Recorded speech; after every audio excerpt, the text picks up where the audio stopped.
Hello, everyone, and welcome to another episode of Looking for Love in All the Wrong Dust Jackets, a show where three disgruntled harpies talk to you about everything we love in romance, whether that's books, movies, TV shows, whatever we like. My name's Liz. I'm Danny. I'm Wiggles. And welcome to the show.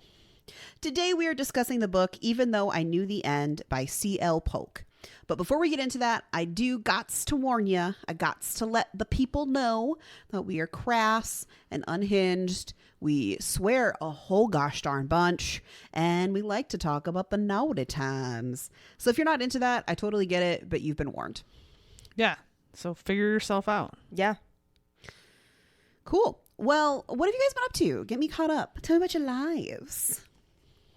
I read jack shit because I have been binge watching Resident Alien. So like before I was like, oh, I'm just going to dip my toe in. Oh, that's nice. And I spent a good portion of this last weekend. I am halfway through season 2. I'm so behind. I don't think we've even started watching season 2. Season 1 was really good. It's a good time. Yeah. Lots of laughs, which I need. I need to emulate joy. Oh, God.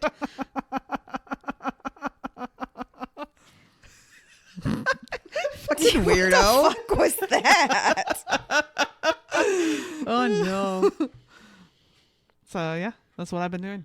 Yeah, okay. Yeah. All right. Yeah. Yeah. Yeah. I read Reborn yesterday by Tessa Bailey, which is the first in her, I think it's Phenomenal Fate series. It's her vampire romance series, which I was super excited for because I love Tessa Bailey. However, oh no, it was a womp womp. No, it was a big old womp womp. I honestly would have DNF'd it had I not paid for it and felt like the obligation to keep reading it. Yeah, so it was like a 2-star. Damn. Because I got through it. I can't give it 1 star, I guess. I don't know. The rules are made up and the points don't matter. So yeah, you could just tell that like it wasn't working. There was a lot of moments where I was like, what is happening now? Why is this here? Where did this person come from? Who are these people? I think a lot of authors would like to dip their toe into paranormal, but just because it looks the same as regular romance does not mean it is the same as regular romance. Correct. Yeah. And I thought at first as I was reading it, I was like, oh, is this one of her like way older books? Because it kind of feels like not a seasoned author wrote it. And she wrote it in 2020, which makes me think like, no. So I'll just go back to reading her contemporary. Fair enough. Danny? So I had a weekend where I was like, I need familiar spice. And so I actually reread Deceived by the Gargoyles. Not a bad choice, though. Correct.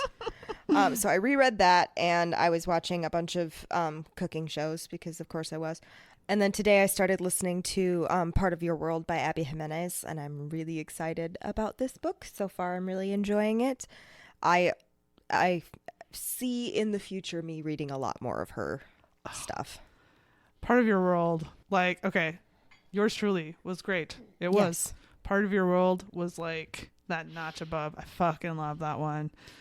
She just released her 3rd book in that series. Correct. It's definitely the only thing I'm debating now is like, do I want to do physical copy or do I want to do audio? Because I did audio for Part of Your World, but I did physical for yours truly. And normally I don't mix it up like that.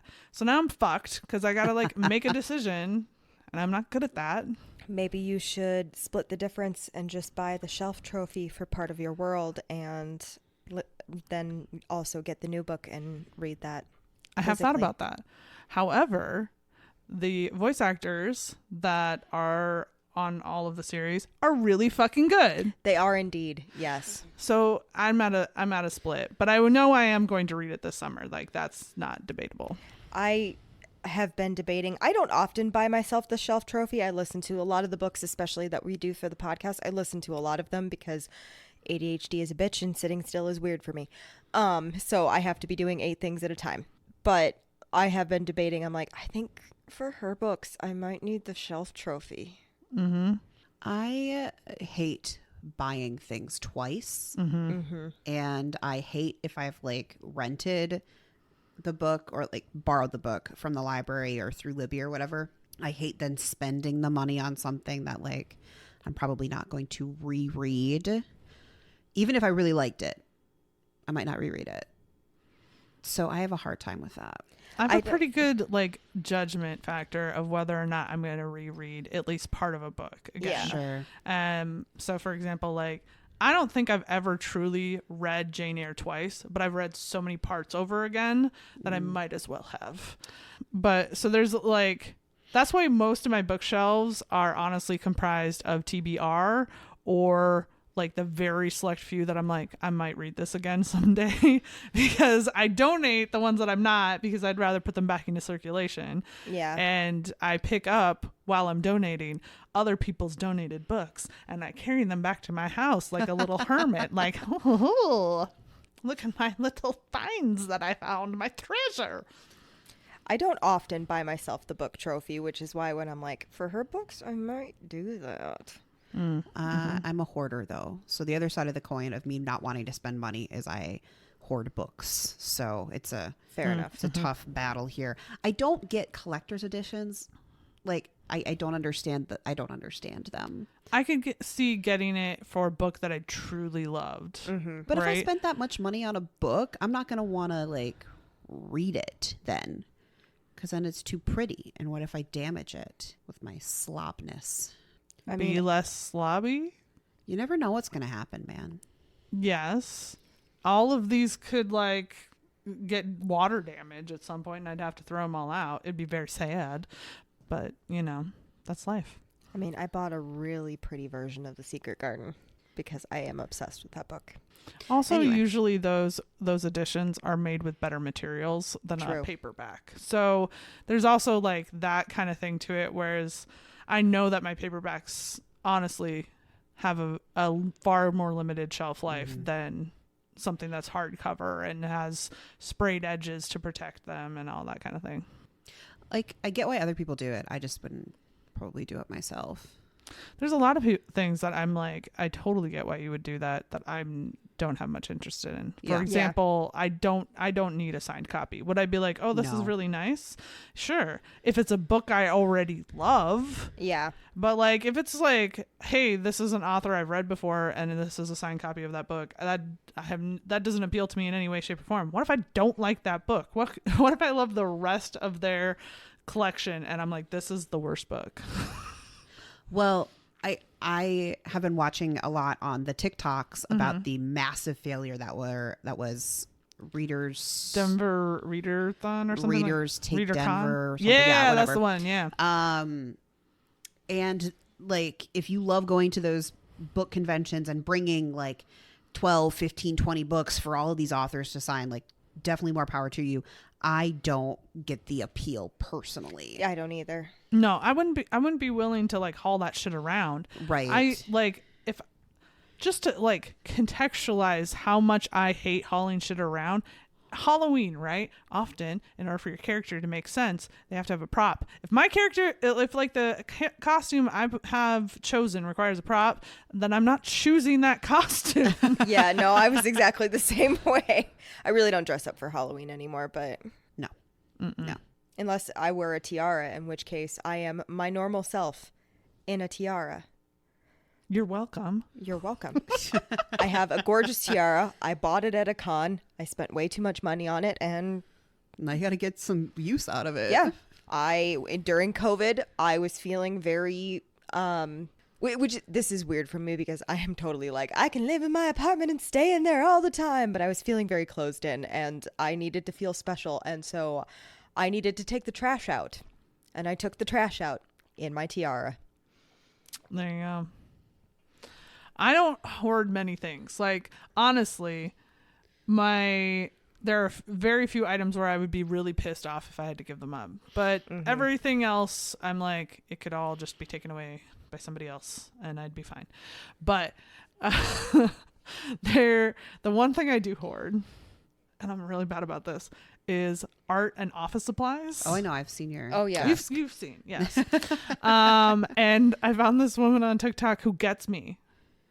She's like has a whole thing of pens and like is breaking them down on TikTok based on like their clickability and the way they roll. And I'm like, somebody who knows me.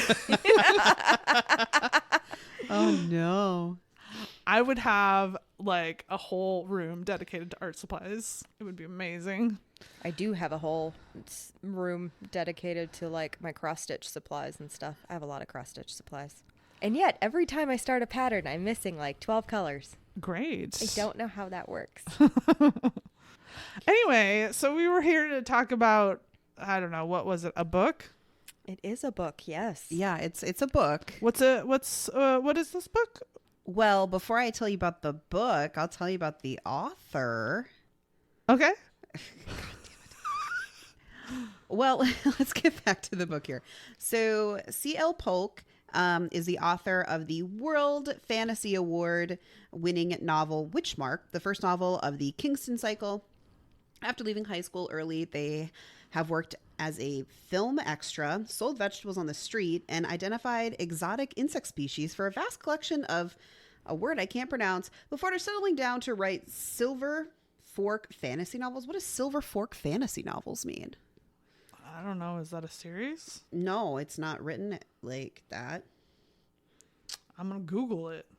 The period between 1820 and 1845 witnessed the rise of the fashionable novel or social satire. This genre, which aimed to depict elegant and aristocratic manners in detail, was named the Silver Fork Novels by William Hazlitt in 1827 after the upper class practice of eating fish with 2 silver forks. Wow. Look at us learning. Yeah. Okay. Polk lives near the Bow River in Calgary, Alberta, in a tiny apartment with too many books and a yarn stash that could last a decade. They ride a green bicycle with a basket on the front. They spend too much time on Twitter, which is now X. But I'm that only with TikTok. Only obviously not for much longer. Congress! Anyway. Danny, why don't you tell me what this book is about? Okay, so this book is about a warlock who sold her soul to a devil or a demon to save her brother's life. And she is now knowing that she had 10 years from that point until she dies. And she is coming up on that point, and she has been saving money and everything so that her girlfriend could move away and everything and get what she wants in life. And then she's preparing to die. She hasn't told her girlfriend that she's going to die or anything. She's just getting ready for it. She has a couple of days left, and then she takes a job she kind of is a private detective-ish thing. You get private dick vibes from it, and she's trying to solve these murders. Are you laughing at the word private dick? Yes. I was keeping it contained. And so she starts a one last job. She's like, okay, here's the thing. If you find out who does this, I will give you $1,000 and your soul back. Dun, dun, dun. Dun, dun, dun. Discuss. yeah, so this book is super short. It's about 130-ish pages, or about like 3 hours on audiobook if you don't speed it up, or 4 hours, something like that. But there's a lot of stuff to talk about in this short little buddy. It is. It's very like, it's like when you have grape juice concentrate, it's like it's all packed in there. You're going to get a lot more juice than just what's in the can. That's true. God, what the hell of a reference there. Welcome. Gosh. I'm here to help the people understand the book, and you're welcome. Yeah. When was this, like, what is this time period? Is it the 1940s? 30s. 30s? Okay. Yep. In between the wars. Okay. In between the wars. The big place markers in history. Let's talk about what Helen's relationship is with her brother and how that's like shaping all of this, because that's the first thing we really get to see. Is Helen is in pursuit of this next case that she's considering taking on but hasn't taken on yet. And is taking pictures of a crime scene when her brother and another member of his order show up and are like, nah, this is our case. Beat it. We're done with your shit. And her brother is like, you're a fucking asshole because you sacrificed your soul to save me. So stop being evil. And we find out that she's pretty much at the end of her 10 years. Mm-hmm. So 10 years ago, they were in some sort of accident. I think it was a car accident. Her parents died. Her brother died. She lived. She gave up her soul to bring her brother back. But they haven't talked like at all in the last 10 years. Well, and part of that is because her brother immediately upon resuming his body, if you will, proceeds to rat her out as having done this, which means that they have to kick her out of their order because they this book does really heavily rely on Christian dogma as its base.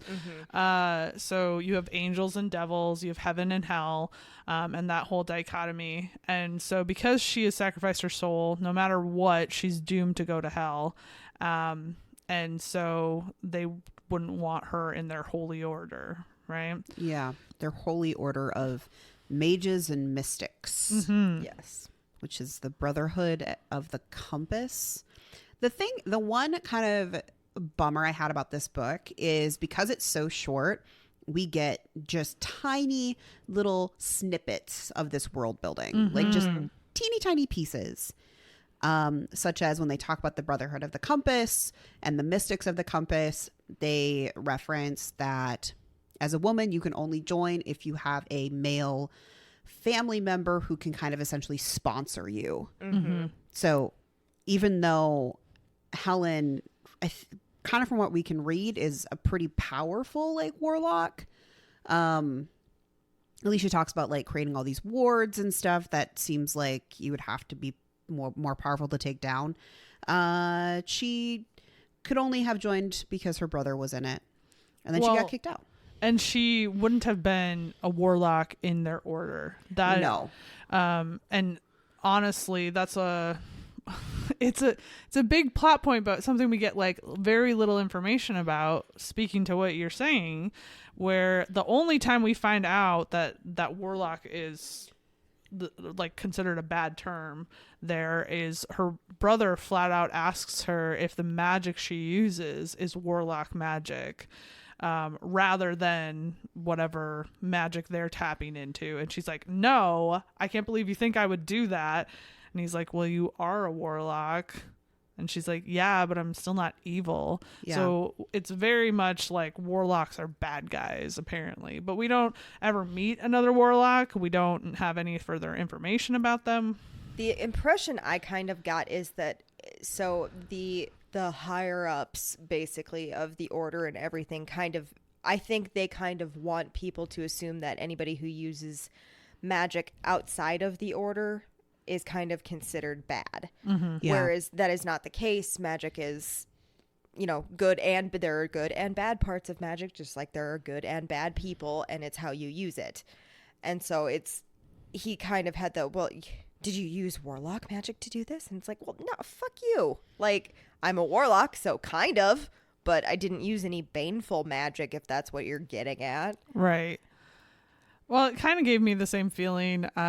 If you've played the Dragon Age series, there are tower mages and then there are apostates. Yeah. And so tower mages are under the thumb of the chantry, which is the church, right? And they have people there to control them and make sure that they don't get too powerful. They put them through this whole like testing ceremony that if they fail, then they like basically lobotomize them. And it felt like that. It felt very much like you're only allowed to practice magic and not be evil if you're doing it the way we tell you you're allowed to do it. Pretty much. Yeah. Mm-hmm. Another reason, though, kind of getting back to Ted, or Teddy, as he's sometimes called, which is cute. Another factor that Ted brings up is that he was in heaven when she pulled him back down to earth. So like that's also a thing of contention with between the siblings, is that he could have happily just stayed there and like waited for her to come to heaven, and she could have shown up and her whole family's there waiting for her, right? But instead she decided she couldn't have that and had to have him back on earth, is how he sees it. Yeah. And so now she's damned herself to never being able to go to heaven. And I don't know how old Helen is supposed to be. Do they ever say? I don't remember them saying it explicitly, but Yeah, I I don't assumed either. mid-20s. Yeah. Okay, I guess I was assuming a little bit older, but still, if you go back 10 years and let's say she was 20 or 16 or whatever when her entire family died, you're usually not thinking long term like that. You're not seeing a 16-year-old that's like, okay, I've lost everyone, but it's all right because in 60 years or whenever I die, I'll see them again. Like that's not how your brain go. yeah. No. And honestly, her reaction makes total sense because she also lost them in an instant. Right. You know, it wasn't like I've slowly lost these people throughout my life. It was all at once. My whole family's gone. Yeah. And the devil would only allow her to bring one person back. Because she only had her own soul to bargain with, so Right. she didn't have anything to trade for the other two. Well, and if you also look at it from the lens of the 1930s, and we get a lot of the sexism, especially talk about like the Brotherhood and the fact that she couldn't be a powerful like order member or whatever. There's also that lens to it of like, but what do I do? Because I'm not allowed to do things in this world as a woman. Well, and it's touched on throughout the book that all of the things basically that were true of the USA 1930s are true in this universe. Just because there's magic and all of that does not negate any of that. So there's moments where it's really clear that the racism is still clear. It's very clearly established that it is taboo for Edith and Helen to have their relationship together. So, you know, she has a lot of extra complications that Ted would never understand. Right. Absolutely. Which I think is just a really good kind of theme of the book is Ted not understanding until the end, which we'll get to when we talk about the end. Yeah. I will say the cool thing about the way that she wrote this book is it does feel like you're stepping into that time period in history. Oh yeah, I very much felt it. I did feel it, but it also was a little jarring at points because they were just like phrases and terms that are not used today. And so I would just go, I have no idea what you're talking about, lady. Like she referenced her iron all the time. And I was like, is that a gun? Because I know that guns can be called that. What are you talking about? Yeah, they did use some slang of the time. I don't know. I felt like a lot of it I could infer with context, or if I'm being honest, I watched a lot of Turner Classic Movies when I was a kid, so that also has permeated into my brain. The one that helped me was I listened to a lot of 30s radio shows as a kid. Wow, you're even weirder than I am. So in my defense, for a present at one point, my parents got my grandparents on cassette tapes these 30s radio shows. And when we went on car trips, like when we drove across the state and everything, they would put these in. And they are fucking hilarious. And I still listen to them now. We don't have the cassette tapes anymore, but I may have found them on like Amazon Music and stuff. The commercials are fantastic. The specific one that I really enjoy listening to is The Shadow. And the commercials for that are always about blue coal. And they're always like, it's the Pennsylvania anthracite that's colored a harmless blue at the mine, so for easy identification. I'm like, is it though? Was it harmless to color coal that you're going to burn in your house blue? I guarantee you it wasn't. I guarantee you it wasn't. I'm pretty sure that caused a lot of cancer. But it's hilarious. They're so fun to listen to. And that's where some of those, I didn't even pick up that they were using them sometimes because I was like, oh yeah, I listened to The Shadow. And I love The Shadow. All right. I'm sorry.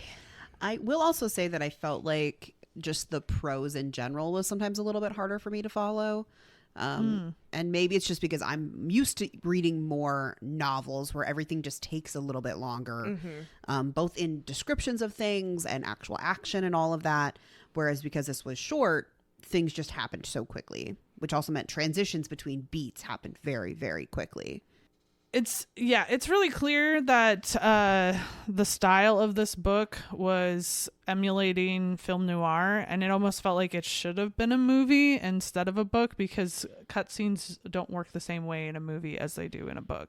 And it felt like they were aiming for that style, but readers kind of don't have that training to react to it that way. Right. I could see that. I also, from the way not necessarily the language, but like the pacing of the book, I also got 1930s radio from it, very much so, which honestly is a big compliment. Yeah, I think it was really successful in what it was trying to do.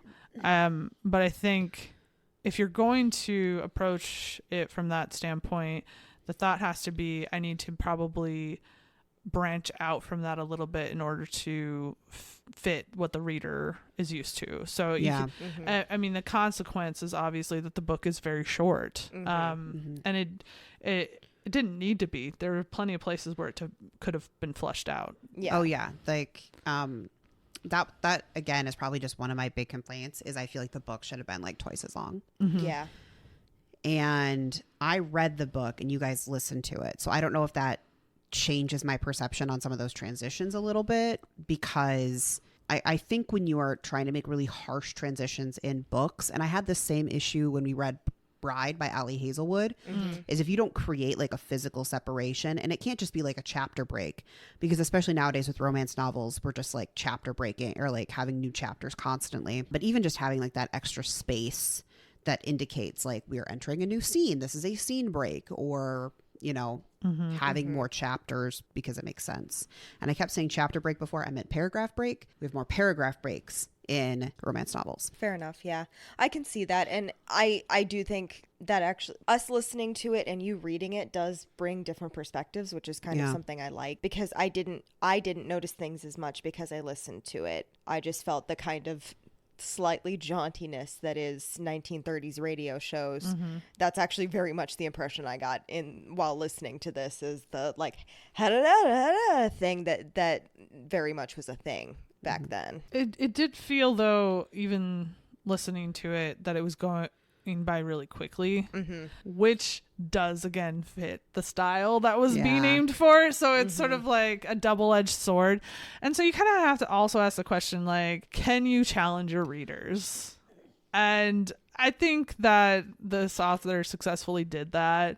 Like, I don't have to be kowtowed to all the time, you know? Right. Yeah. But yeah, I think I would be much more prepared to read their novels in the future. I think it's just the blind of going into it the first time. Right. Yeah. Yeah. And I did expect something fast. It's a short book. Like, it's what it's probably going to be pretty fast. I do think that one of the things that the author did successfully in kind of skipping over having to give you lore is using very familiar lore. Absolutely. Right. We're talking about crossroad demons. Like, she literally says at one point in time when she was dying from a car accident, she crawled to the crossroad to make her deal for 10 years. I don't want to say most people, but a lot of people are familiar with that concept.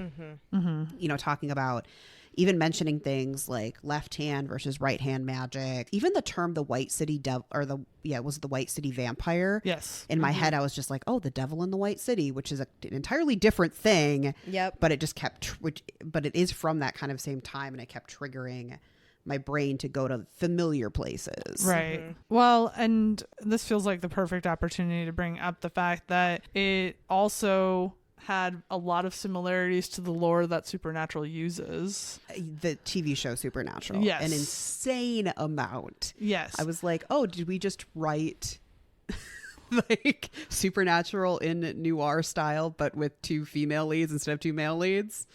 Maybe. It did kind of feel like that sometimes. Helen did have some similarities to Dean Winchester. Yeah. In terms of personality and attitude. And just general fuck-uppery. Yes. Yes. That said, I want to be clear, the lore that Supernatural pulls into its show is not originated by Supernatural. No. Most of it. Some of it, like what they've built out since they've taken the lore, yes. But things like angels and devils fighting on Earth, not new. A woman in white. Right, not new. Not new. All these kinds of things. The ability for both angels and devils to possess you, not new, right? But it did have some similarities where I was like, oh, you're a Supernatural fan. Right.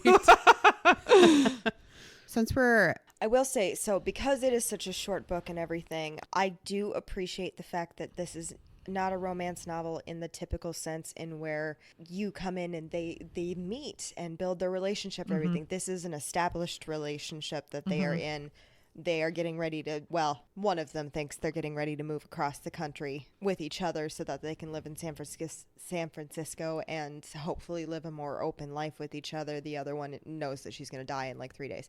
But that's beside the point. This is a established relationship. We're not being introduced to the relationship at the same time that the characters are. They pretty much live together. They, spend all their time together. So I kind of appreciated that, not having to build the relationship in the book. It's already established. And yet we still got like really good relationship moments. Absolutely. Like them growing, because this book only takes place over just a handful of days, but like they both have to come to terms that they each have been keeping really massive secrets from each other. We get, a view into what life was like for homosexuality in the 1930s in Chicago, which is heartbreaking. I mean, just those like little chapters where she's talking about like having to hide and then meeting her friend that disappeared at the insane asylum. Like, it was that really asylum hard. scene hit me weird. I was like, oh no, my With heart. the electroshock therapy. Yep. Yeah. Aversion therapy. Yeah. But one of the things that I wanted to bring up, and I want to go to the end just because like you brought up the fact that they are already in a relationship for at least a couple of years is kind of the vibe I'm getting. Yeah.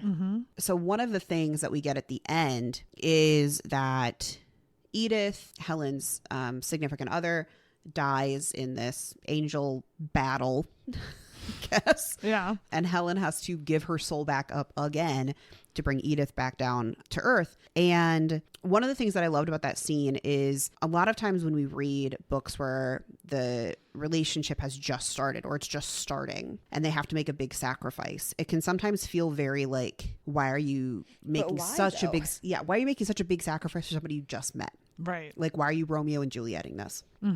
But this one felt like it made a lot of sense. Absolutely. And like the idea of for Helen living without Edith was again the same as her living without her family when she was younger. It's this kind of like idea of when you've ingratiated yourself so much into each other's lives, how do you separate? And if you have the ability to stop that separation, like you're gonna do everything to stop it. Well, and I like that the author gave us a more complex reason for the big bold sacrifice, right? Like, yes, the relationship justifies the ends, right? Yeah. But Helen's older now. She's matured. If you told her, just hold out, it'll be a hard, long life. That sucks, but hey, you get more life. Yeah. So that's great. But now you get to go to heaven. So you can be with Edith forever. You just have to hold out. I think she would have done it. But then when she looks over at her brother, who is doomed in her mind to go to hell. Yeah. Because spoilers, kills an angel, it becomes, there's no other way that makes sense, because she can't justify the idea of Ted being down in hell by himself. I think that said, all I could think is, do you not understand what hell means, or is your hell different? Because the hell then would be like pulling you apart, that you would never actually get to see Ted. So there was definitely a moment where I was like, wait. Then, and that's an example of where there was a lot more room for this story to be fleshed out in order for it to make a bit more sense and to be a little bit more, have a little bit more ground beneath its feet. Well, my thought process on this too is, who's to say that Ted is necessarily going to hell? Right. Yes, he did kill an angel. He did. However, that angel was doing evil things. Right. So who's to say that God wasn't like, good job, kid, and you don't know until you die. Well, and the implication is, if the angel who's in Edith's body, what is their name? Harindel? You're the one who told me. I forgot already. Okay. That they went to heaven. Yes. Right? That's what we know. But it's never implied that Sasha, I think is the Sashiel. The bad angel. The bad angel, after they died, that they went to heaven. Right? It's implied that they are somewhere else. Whether that's into the void or into hell, who knows? But if they are barred from getting into heaven, you would think that the idea would be then that technically Ted has done something good. Well, I think that comes down to the lens of Christianity, and probably more importantly Catholicism, which I didn't grow up Catholic, but good times. Yeah, by good times, so I good mean times. not good No, times. not at all. where a lot of those situations are more binary. You stab an angel, you go to hell. 1 + 1 = 2. It would make a lot more sense if Haraniel didn't come into the situation with Edith and Helen fully like thumbs up, I don't give a shit who you have sex with. Yeah, their entire world here is uncertain. I mean, like the laws that they have been living by are perhaps not right or accurate to what God or the devil or whatever is in this world cares about. But I think that's probably a statement about humanity and religion and what is right and wrong. I think my feeling, and I'm not going to tell anybody how to like express their religious trauma, but I think if you're going to invoke Christian ideas or Abrahamic religious ideas, you do need to be conscious of the lore that actually is there and not the lore that, evangelicals perpetuate. Because like one of the big ones is whatever laws are on earth, so shall they be in heaven, right? That's like one that gets thrown around all the time because it is in many texts, right? But so that's sort of a confusing thing for me if you're going to call on so much of this Christian lore and just ignore some of it. And I'm not saying like it didn't work from a story perspective, but then you need to build out your own lore a little bit, Yeah, it definitely could have been built out more. I do think, though, that it doesn't necessarily change what Helen does because she's making a snap decision with very limited information. It's true. I mean, she doesn't feel like it's limited, right? She has the beliefs that she has and the laws that have been told to her. But I'm guessing we're probably supposed to leave the story with the question of, like, what should she really have done in that situation? It feels to me like this is the beginning of a series. Yeah. And it should be like the adventures of Helen the detective from there on out. Right. And that eventually she finds another way to get her soul back. Which, not gonna lie, I would read the shit out of that. Right? Oh, for sure. Right? And I think I'd be more into it too. Like, not that I didn't like this, because I did liked it. I liked it. I did liked it. I did liked it. Did for like it. I did for like with the things I read. But I think I'd be more invested if I knew that there would still be more to come, you know? Yeah. Yes. Because I'd be like, oh, it's okay if it's a short book, if then I get to read another short book that continues that story. I'm cool with that. I would wish that she could just like sandwich them together and give me one long book, but you know, not everybody likes that. I get that. It's not me. But you know. But you know. So let's actually talk about Helen and Edith. Okay. We probably should. Yeah, considering that their relationship is the center of the story. Is it though? I think so. Okay. I think that everything Helen is doing is for Edith. And while we don't get to know Edith's perspective, it feels very much like Edith is doing the same. Well, Helen does say pretty much right at the beginning of the book that she's putting everything away to give to Edith. Mm-hmm. And you don't know it at the time yet, but that's because she's going to die in a couple days. Right. So she has like $5,000 saved up. Which is a lot of money for that time Oh my period. God, Yeah. it's so much. Yeah. She said Yeah. $5,000 and I was like, girl, Holy shit. let's save up Yeah. $5,000 now. Right? Fuck, man. $5,000 in this economy? In this no. economy. Yeah. So we get to meet Edith at the bar, and I like got their relationship immediately. Mhm. I thought that was really well portrayed.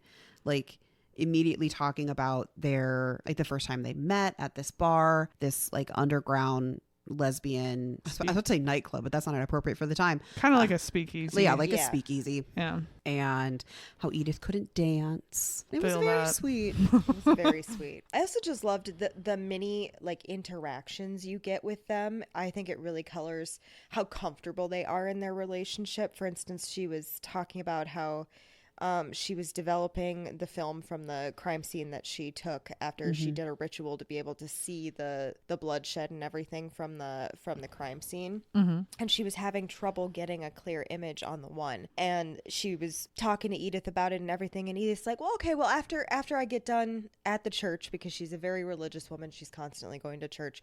She's like, after I get back from this, I'll see if I can work on it and everything. And it's the comfort level with their relationship of, oh, but we'll work on that together. You know, I really appreciated those little touches. I also feel like when they started talking about San Francisco, my little heart was just kind of like, oh no, you're not going to make it to San Francisco. I know, I did too. I was like, oh no. It sounds so nice.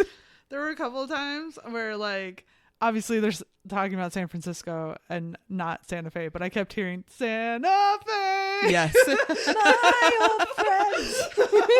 I was like, no, get it together. Wait, but if it makes you feel better, I did the same thing, and literally like in the middle of it was like, damn it, Newsies, get out of there. Right. Yeah, it was very cute that they had this like big plan, and so then when you find out that it's like, just kidding, I'm gonna die, you're like, bitch, no. Wait a minute. Were you referencing Newsies and not Rent? Yeah. Yeah, Oh. if I was referencing Rent, it would have been, do you know the way? Listen, can't you sing that just low. said Santa Fe in a singy voice, and because I have not seen the Newsies, the musical version, Oh, so good. I only heard Rent. It's in the movie, it's Christian Bale as a youth, if you will, and he's singing basically to the night that all he wants to do is to escape to Santa Fe, where he won't be treated like shit. It's very sad, very sweet, very mournful, very aspirational. It's a beautiful number. Mhm. Okay. Yeah. The vibe is pretty much the same. In It Rent, is too. It is. Although Newsies came first, I'm pretty sure. Yes. Fair enough. So yeah, Because once again, Christian Bale as a youth. yeah, big crush on him as a child. Between Newsies and Little Women, I was like, I don't know what I'm feeling, but I like this boy. He's in so many things when he was younger too. And then he became the Batmans. And then he became the Batmans. And that was nice too, but it's no Laurie from Little Women. It's just I don't love him as much in Swing Kids because, you know, he's not the he's not the good guy in that one, but he did very good. He did a wonderful performance, but he does make me want to throat punch him. Anyway, I'm not a part of this conversation. I don't know what you're talking about. Anyway, we clearly need to show you more Christian Bale youth movies. Yes. Is what I heard. Absolutely. you know I'm not going to watch it. You will if I hold you down. Because that's always worked so well. Wiggles. We're going to have a Kidnap Liz weekend. Dun, dun, You dun. It can't be next weekend, though, because I'm going to go sleep in my treehouse. I'll tell you this right now. Can't be the weekend after that either. If you ever attempt to surprise me with an activity when I was planning to not people, I will kick you out of my house so goddamn fast. No, we know better We'll bait than and that. switch you. That's more acceptable. It'll Yeah. be like, oh, come over and we'll talk about this thing. And then it'll be like, I would like to introduce you to Newsies.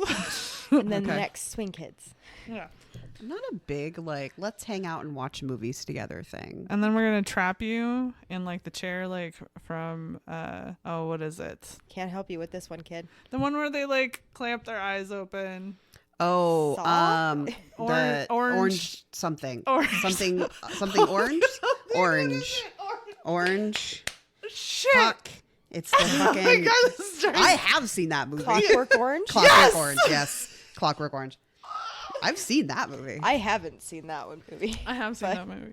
I was just trying to figure out movies with orange in the name. Anyway, And then you'll fall in love with Christian Bale too. like, probably not in the same way that you guys did, No. though, because I'm past the age of that. No, you won't get transported back into your like 12-year-old body going, No. oh my God. Oh, Christian Bale. He's so cute. Why doesn't Joe pick him? It doesn't make sense. And then like you read it, like watch it as an adult, and you're like, absolutely not. If I was Joe, I would have throat punched him. What the fuck? I have not read or watched A Little Women.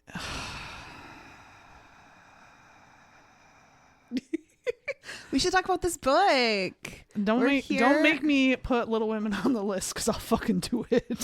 So Oh, you can long, put, you though. can make whatever fucking. Oh, you mean the list for this? Yes. Yeah, but then we probably have to watch the new one. No. Fuck that. No. I mean, for the sake of no. like doing something we that people would actually read the listen book. to. We would read the book. It's not hard to read. I didn't say it was hard to read. I just don't want to. Anyway, First of all, you're wrong. let me rephrase this. It's not that I don't want to read it. It's that I don't want to read it. Yeah, and that makes you wrong. Let's Okay. talk about this book. I will argue with you about this later. So let's talk about the elephant in the room. Do it. There were no vampires. There were no vampires. None at all. Nary a vampire. I was so looking forward to like hot lesbian vampire necking, and there was none of it. That was not what it was. I will say that. I don't know what I was expecting other than it was a detective story. I got that from the vibe. Yeah. But they were like, the White City Vampire. And I was like, ooh, who's she gonna Sounds be? hot. Who's she? And no, it's just some old grumpy angel who's like, well, I can't get to heaven. It sucks. So I'm gonna kill a bunch of people. Pretty rude. Asshole. Which I suppose you just did the transition of the entire detective part, which is which is we find out the White City Vampire is the angel Sasha. Sashiel. It's not Sashiel. Sasha. Sashiel. Sasha. If we say it enough times, it will no longer have meaning. Sashiel. See, the problem with reading the physical copy and not stopping to figure out what the pronunciations of names are is either the name gets nothing. So, like, I just read it and go bleh in my mind. Or it gets a new name. And Sasha became Sasha. I also do that if Yes. it makes you feel better. I'm like, sure, your name is now Mark. And then I kept thinking of Sasha Conan. What's Sasha his- Conan Baron. Yeah. Which I'm pretty sure is not the image. No, not at all. I don't think Borat was what they were going for. But I mean, you could also envision him in like a priest outfit being Okay, kinda but now I can. And I now know. that's all I can picture. So yelling thanks. at people, getting shot a lot in the face, and yet still That functioning. character is no longer scary to me anymore. Because all I'm picturing is Borat's voice delivering the lines. and then if they were successful, going, very nice. That's not the only like voice he uses. That's true. Well, no, his voice is a little bit different in Talladega Nights because he's French. He's also played serious roles. I'm sure. I haven't seen them. Okay. Isn't Anyway, he also in Sweeney Todd? he yeah. plays the. I don't know. No. He's in Les Mis. He's in both, isn't he? He's in both. Is he in both? So, Sashiel, Sashiel. not Sasha, is this bad angel bro who has been finding all of the victims isn't the right word, but the humans who have made these crossroad deals, and is killing them right before their 10 years are up, and then their soul goes to the devils. So essentially, Again, was a supernatural plot point. right? Well, yeah. Yeah. And so that is the whole like detective plot. And at one point, Helen and Haranyel, the angel, went to the asylum to visit one of the victims, because on top of it, to make matters even worse, because it's like one thing to kill people who are literally about like days away from dying anyway, but the big bad thing that he does is he forcefully enters people who are hosts, so like and in the process of doing that causes them to go insane. And when he leaves their body, well, they leave their body, they're kind of gender neutral. They leave them behind like with no direction, no coherent understanding of where they are. One of the people he leaves behind, she's like wakes up just covered in blood without a scratch on her, is what the witnesses they talk to say, right? And so he just abandons them to take the fall for what he did. Yeah. Except their minds are also just like fucked up. Yeah. Because like this possession essentially is what it is. When angels do it, they need to ask permission, which is why Haranyel possesses or shares Edith's body. And so when we meet Miranda, I think is her name, the gal that he essentially body snatched to go kill people, she is just gone. Yep. Like there's nothing in her head. Well, and it's a big deal because Haranyel makes a big stink about how possession is with an angel is different from a demon, where a demon will just leave you to deal with the mess, and angels don't. And so the whole time they think they're looking for a demon because of this, because what angel would do this, right? And so there's that contradiction of what is good, what is evil, which is a running theme throughout the book, but also is a red herring. That scene in the asylum when the doctor is talking to her mother about possibly putting her into electric shock, and he's like, you need to take this home to your husband, blah blah blah.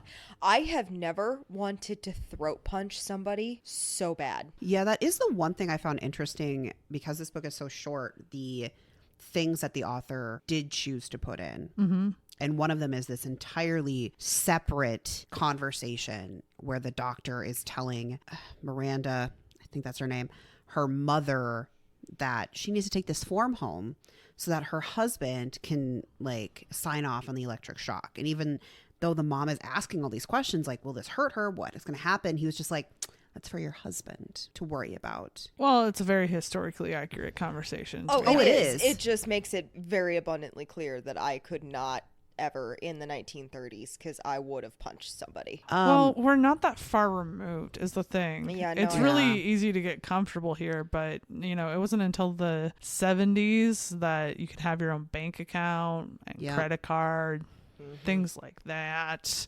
So, I think that the author is doing a lot of smart insertion of certain moments to call out what they want their message to be. Absolutely.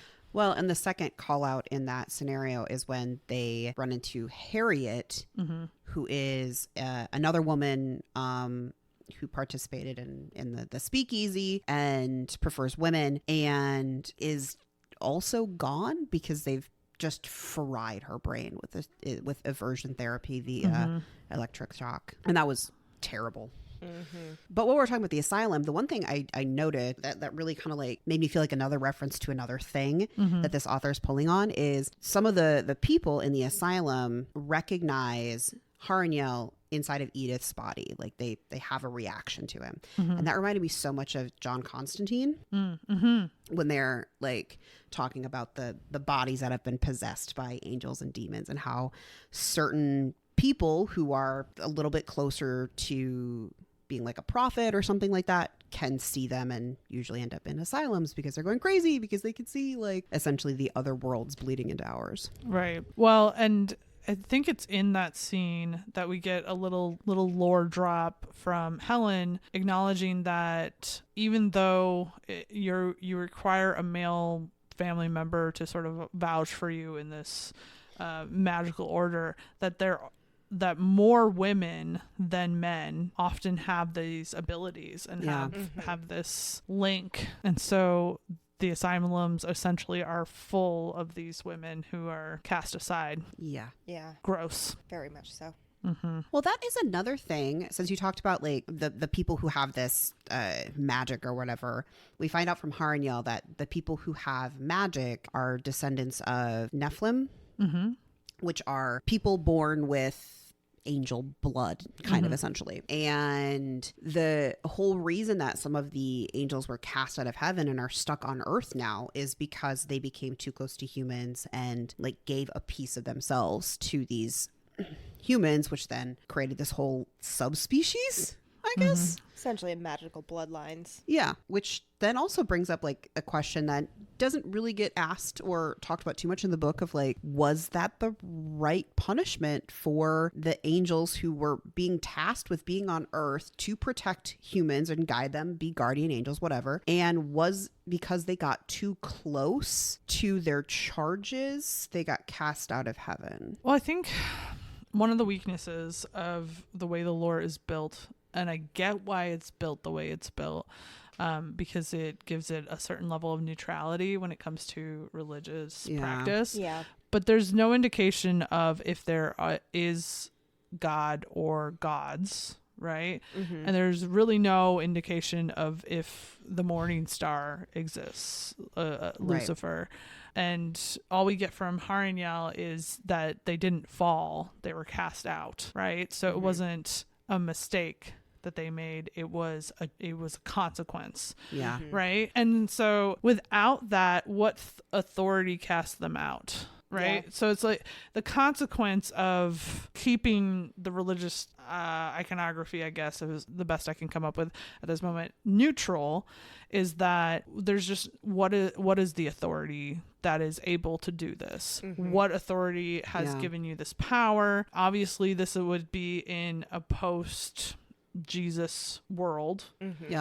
So did Jesus exist? Are the saints real? Right? Like things like that, like none of that's really explored. And again, a very, very short book, and I get why they made that choice. I just think it's sort of it leaves major holes. Yeah. And that's the consequence too of relying on existing lore and not building your own, right? I thought that God was mentioned a few times, but it may have also just been by Helen, who would have just had the vaguest idea. Yeah. Right. But hell is something that is only talked about in the vaguest terms. Right. Like, what even is hell in this world? Well, and to be fair, I won't speak for other religions, but the Catholic idea of hell has changed a lot over the years. Sure. They like to pretend like it's always been the way that they perceive it now. No, it hasn't. There was a whole time where before everyone could read and the gospel would be read to them in church, that there were these special ceremonies where they would have people dress up as like devils and drag them into hellholes, and it's like one of the origins of what we conceptualize theater as now. Anyway, I'm a nerd, but my point is, You don't have to tell us that. We've met you. yeah, but maybe the people at home are listening for the first time to this episode. You never know. But my point to all of that is that hell is probably the most vague of that dogma of what it really is. And so I do understand that having almost an air of mystery to it, because there's kind of this idea that nobody who goes there comes back. right? And anybody who would know, like a demon who's on Earth, isn't going to give you the satisfaction of knowing. I can justify that, but but you have angels right there who are quote unquote supposed to be truthful. Yeah. They wouldn't, and so it feels like they would number one have that knowledge, and number two would act with it. And so it feels like their characters are sort of shortchanged because you're not giving them that information because you're not acknowledging that information. Yeah, you're right. Sometimes I do a smart do. Sometimes brain does do good. Sometimes brain does words combination sentence.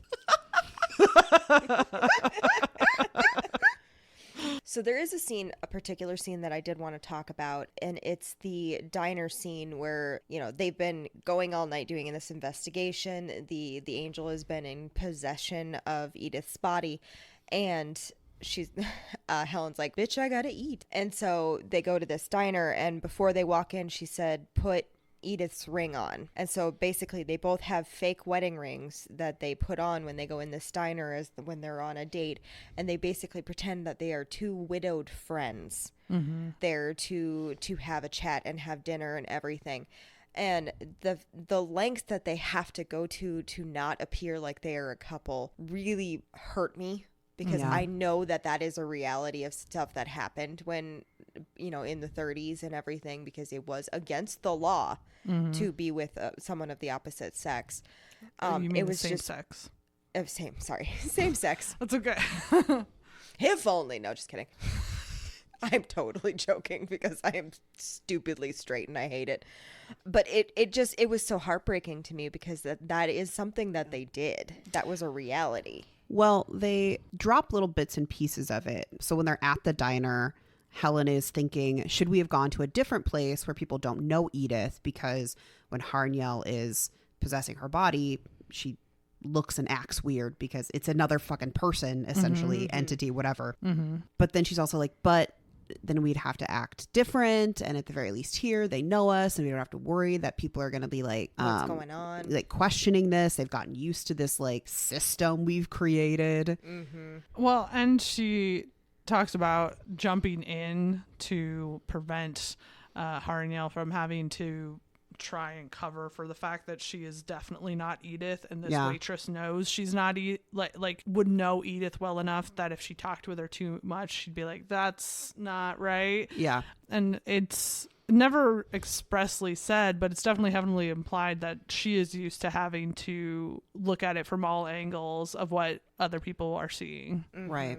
Yeah. On the other side of it, they do show us a really positive representation with the speakeasy. Yes. Right? So it's this community, like there's a running gag of Helen flirting with is it the coat check girl or something like that? I can't remember. Cigarette girl? One of the two, yeah. Something like that. Like, yeah. It's this comfortable, easy place that they can all be together, which is really nice. Which is why when they talk about San Francisco, they do it in this very like almost dreamlike and wishful fashion of like, what would it be like to actually buy a house together instead of having to like secret away to our apartment?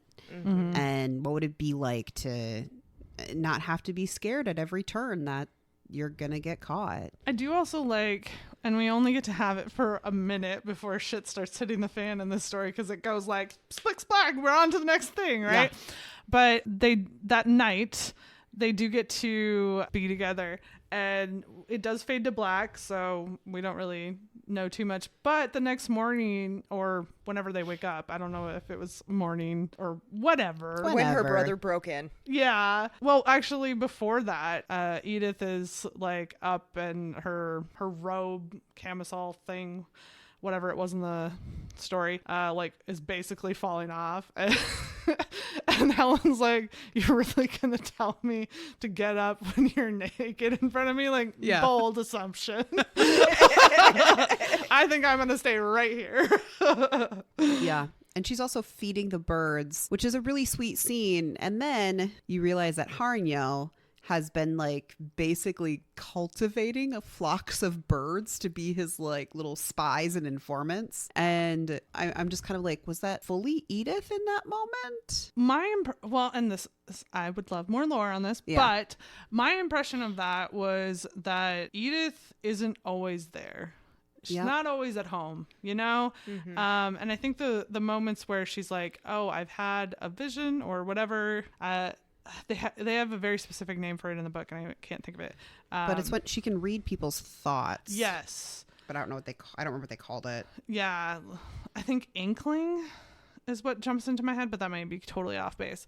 But that when she has one of these moments, that's just Harnyell saying, we need to go do this thing. I genuinely believe that's what's happening there. And that's why she's so cagey about what she's doing. Yeah.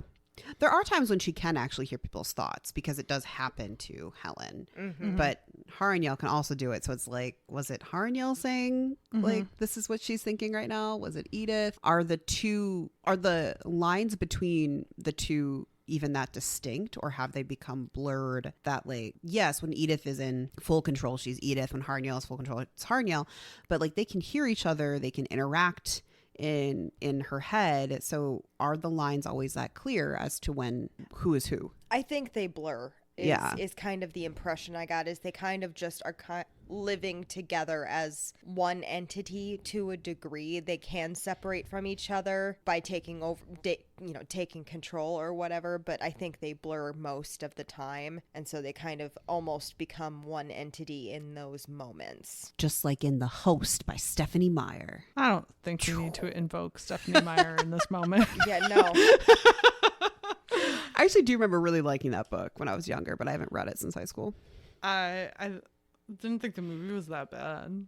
I never saw the movie. But I do want to talk about there is a conversation between Harnyell and Helen where it's revealed that Harnyell knows exactly how it feels when they're getting busy. Yes. Oh yeah. So I do think that our read of things, that it is very blurry where those lines exist, is right, because otherwise how would you know? And there is a read of Harnyell being mad at Helen for giving up her soul at the end, as being mad of being separated from Edith for whatever time she has on Earth. I read that as her being mad that she will never see Helen again.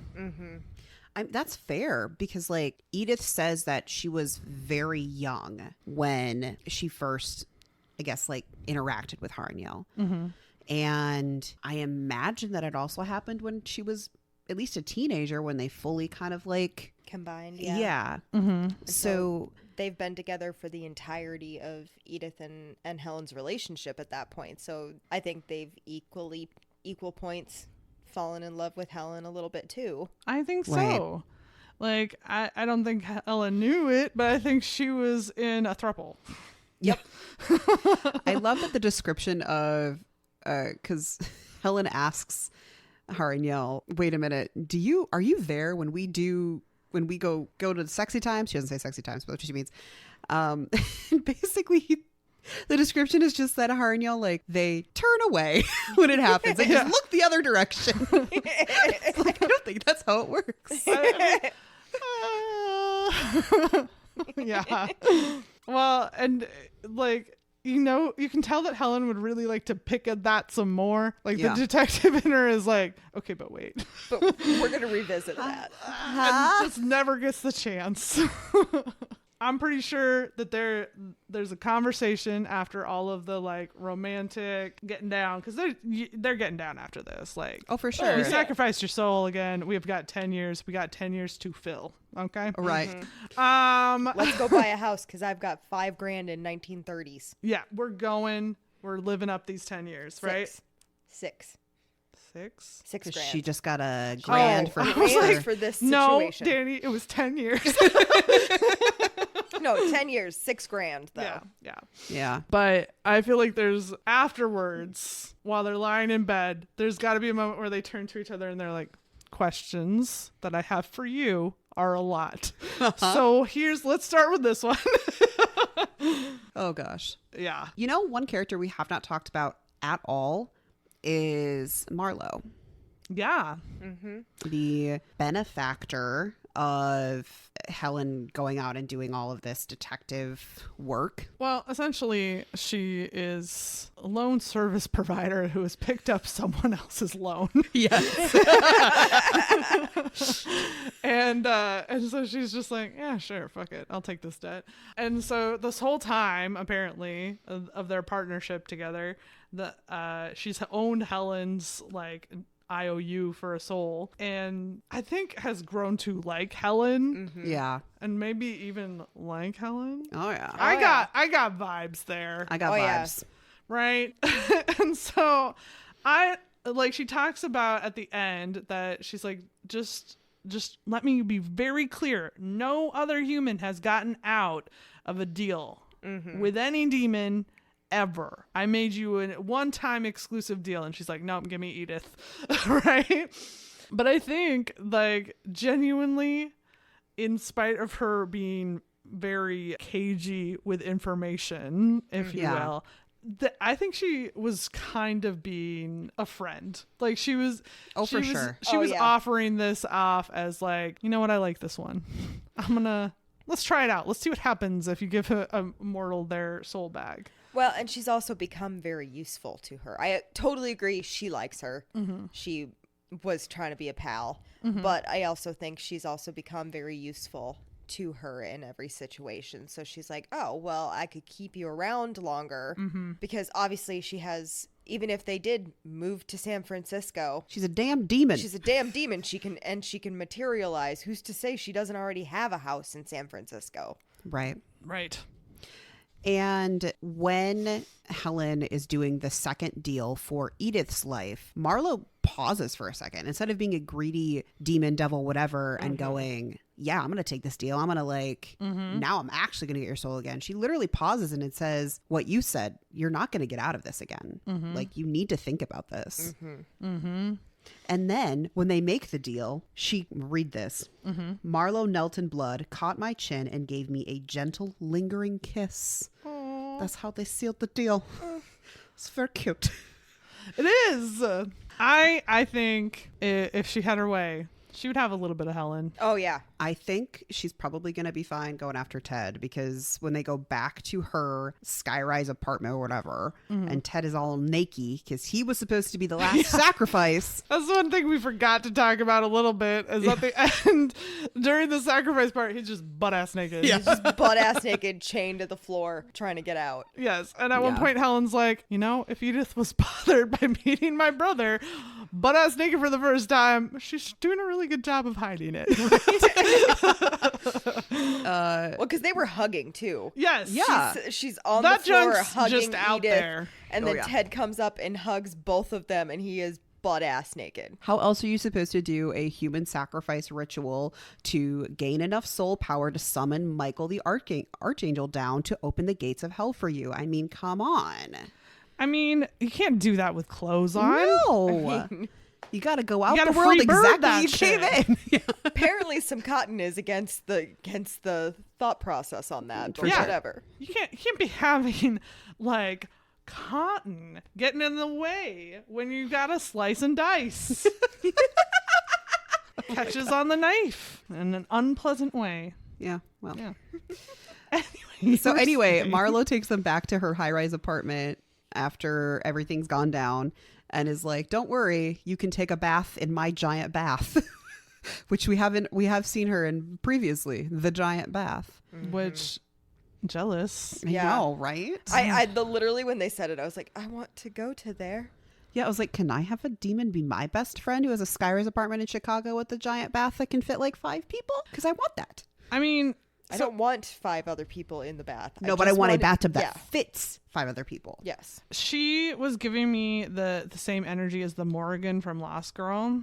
Yes, she was. If you've ever watched that. And I was just like, the part that like immediately tipped me into that visual was there's a line that's something like she threw back the last sip of champagne but did not make a face that implied that she enjoyed it. And I was like, God damn. Damn it, now I need to watch that TV show again. It's been way too long. Oh, I've never yeah. seen it. You should. I will say it's both bad and good. Yeah. I mean, It's fair enough. equally bad as it is good. Yes. But, I definitely had the feeling that if somebody was going to take my soul, it might as well be her. fair. Right. Like, all right, mommy. Hey. Oh, no. You can't say she was not giving off mommy vibes. Oh, for sure. Oh, yeah. Yeah. No, she That's why was. I'm saying when she takes everybody back to her place and Ted is like still fucking naked, I'm like, she is going to go after that man. And he's, like we talked about, apparently already forfeit to hell. Maybe, we don't really know. So I could see him going for it. Just being like, fuck it. Yeah. What else could happen? Like, what are you going to do? You're going to be like, oh, you killed an angel and you also slept with a demon. Like, which of those two is going to be the tipping of the scales? Right. Yeah. I like her as a character. Quite a bit. I want just her story, I maybe. would love that. Yeah. Especially because Ted is now kicked out of the Brotherhood. Uh-huh. And he's going to do a little detective work with Helen. Uh-huh. So I'm guessing he's also moving to San Francisco. This is what I'm saying. This book needs to be the start of a series, not a standalone. Correct. Yes. It needs to be like adventures with our team, our new Scooby gang, if you will. So I want that. yeah, if you could do that, that would be super great. CL Polk. CL Polk. CL Poke, if you could give us a series, we would read it and enjoy it. Hop on it. That honestly San sounds Francisco, hop on it. Hop on it. Hop on it. If you cut that out, Danny, I'll be upset. I think that's a great way to end the episode. It really Agreed. is. Let's transition into some ratings, eh? Yeah. Spice rating? It's a big old goose egg, right? It is a big old goose egg. I think I could, if they give us just like a little bit more, I would be able to justify a 0.5, but I gotta go goose egg. Well, we didn't even get really much of a kiss between Helen and Edith, We even. didn't even get a good goose. Just a little pinch on the bottom. You know what I'm saying? I do know what you're saying. and there were yes. multiple bottoms available. There's a lot of people that I would be fine doing pinching, too. Yeah. Yeah. Yeah. Just a little goose. Consensual goose. But But yeah. Well, Oh, yeah, for sure. yeah. Yeah. Okay. A romance. Zero moss. So I liked that they had an established relationship and everything. It really wasn't so much about the romance, but I kind of give it like a 3 because I like the established relationship. It feels like a comfortable relationship, and it seems a logical reason for her to give up her soul in order to continue on this relationship. I think if this was a movie, it would be a 5 Yeah. because it would take us on an appropriately length journey of Yeah. their romance. But I think because it is a book, I'm so used to having more. I want more Edith. I want more Helen. I want more of them together. And like kind of that's the theme of this book is wanting more. Yeah. So I'm gonna say like a 3.5. I'm gonna give it a little sprinkle extra. Because I did really like the two of them together. I think it's the ending for me that gives that extra 0.5. So I'm also doing the 3.5 just because the ending was so romantic. And just the last line. Like that last line gutted me. Right. I was wondering when she was going to deliver even though I knew the end, right? And I was like, oh, are they not going to, is this not going to end happy? Oh my God, are they not going to have a happy ending? And then it was like, okay, they have a happy ending? Yeah. Question mark? Well, she mentions it in the middle a little bit when they're talking about The Great Gatsby. And then at the very end when they're talking about having the next 10 years together, even though she knows the end in 10 years. Right. It hurt me. It did hurt. Yeah, it hurt me too. So your overall rating? I gave it a 3 on Goodreads, but as we know, Goodreads doesn't let you do points, so a 3.5 for me. I really liked this book. It was just real short, and I want more. I think I'm going to go with a 4. I'm going to stick with my gut. So a 4 is my overall. I this is another one of those where I'm like, it's like a 3.75. Yeah. Yep. It's good. It's really good. I just want like so much more of it. Yeah. So fully acknowledging short stories aren't my thing, I'm going to give it a 3.5. Well, I was kind of there too. Between like, is it a 3.5? Is it a 4? Where does it land? And so I just rounded up. But it also doesn't feel right. Like, I'm gonna just stick with what I said. Stick with what I said. And you know what? The vibes may be different later, and then I'll just change my rating on Goodreads. Yeah, the amount of times that I look back on something and either increase it because I'm like, oh yeah, I did really like that. Or I'm like, wait a minute, why the fuck did I rate it that high? No, it happens a lot. So what are your guys' recommendations? So I mentioned it earlier, but I think you should listen to the 1930s radio show, The Shadow. It's detective-y. It has a little bit of the paranormal because the whole premise is that he can kind of hypnotize people to not notice him. And so he's the shadow. He can cloud the minds of men. It's really funny and cracks me up every single time. And then there's this demonic laugh that scares the shit out of some people. One of our friends was asleep in my car driving back from the cities, and I had been listening to The Shadow, and he woke up because the whole thing goes, who knows what evil lurks in the hearts of men? The Shadow knows. And then there's this like laugh thing, and he woke up. He's like, what the fuck is that? But it has a very detective-y vibe and everything, and I just really appreciate it, and I got those vibes from this book. So Fair enough. Aside from all of the references we made to other media throughout the entire episode here, I would recommend the Hollow series by Kim Harrison for a modern paranormal twist on it, because the main character is a witch who's kind of been ostracized and decides to open her own detective business in Cincinnati with her vampire roommate and the pixie that lives in her garden. But it has romance elements in it, but really it's just about them and their detective business, and there's like 16 damn books at this point. So you get the full breadth of like shifters and demons and all sorts of things. So I'd go for that.